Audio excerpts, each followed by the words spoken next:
this week's video reflection, the topic today is going to be blogging and educational blogging specifically. Blogging is a kind of a relatively new form of media, and primarily what it is it's an online journal or a web log of someone. Most commonly, blogs are used for kind of personal use. Many people use it as a way to share, stories and pictures of their family with people that live far away.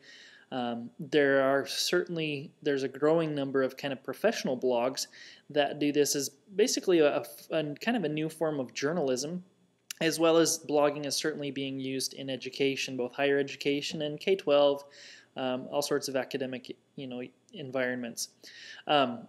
One of the things that I think is interesting, this week I watched a TED Talk from 2006 by a lady named Mina Trott. At least I'm sure, I think that's how you pronounce it. And one of the things that Mina talked about is how really blogs are a way of transforming the way we get our content, the way we get our information. We are no longer dependent just on one single news source to generate content and to give us information or news that happens throughout the world. And I think that this is interesting.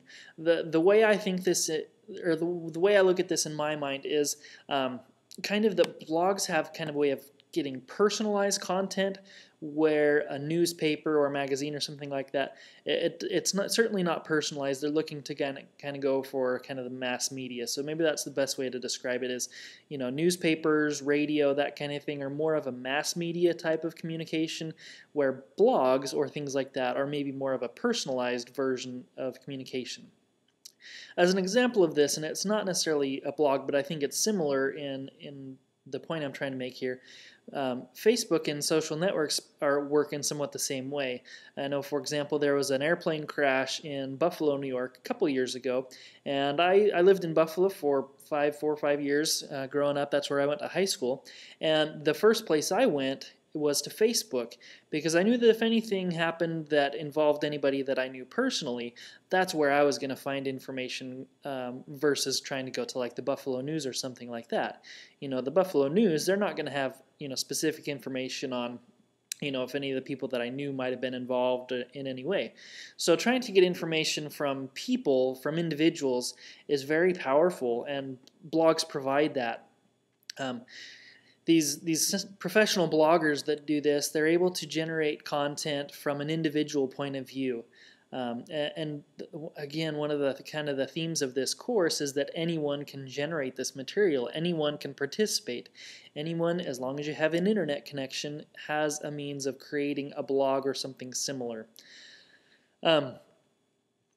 Now, as far as educational blogs, the thing that I think is interesting there is that there are many uses for an educational blog. I've heard of teachers in a K-12 environment where they have students create a blog.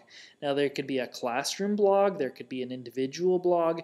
One of the things I was looking at a few weeks ago was even the Open High School of Utah. They have an official school blog.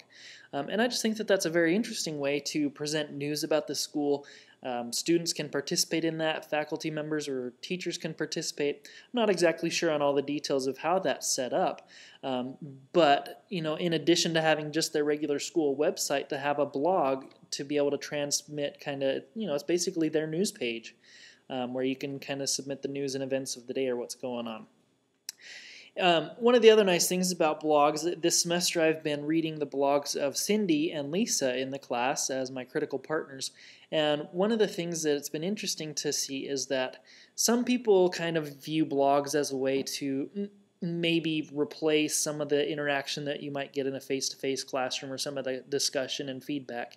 And I think that to some degree that is correct, but there are also some advantages of a blog, and I think Lisa kind of pointed this out in one of our conversations, that with a blog or things like that, one of the things that happens is you have time to reflect before you post. And as you read these blogs, you have time to reflect and make comments back. Whereas in a face-to-face classroom, some people are just better than others at interacting and thinking on quickly, making reflection statements, giving feedback on different things that might occur in a face-to-face classroom, while others might not be as quick on their feet or have some of those same types of skills. And so a blog gives everybody the chance to have some time to reflect. You have some time for, to kind of distill the information before you review it, or before you type it out in your blog post. And so I think that there are some really great things for teachers to use this. It can be a great way for students to create their own content in kind of a controlled individual way. You could give everybody the same template and format, so they're not worried about how their blog is going to look or things like that.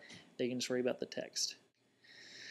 So just to wrap up, I think that, again, there's lots of ways for teachers to use blogs, for administrators or things like that to use blogs, and I think that it gives kind of some of this empowerment back to the kids, that they have some empowerment into their own learning and the things that are important to them. And so I definitely think that they are important. I think that blogs can continue to expand.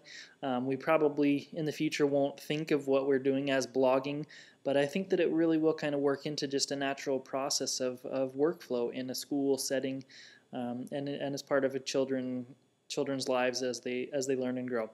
Thanks so much for watching. I hope you've enjoyed this video, and we'll talk to you later. Thanks so much. Bye-bye.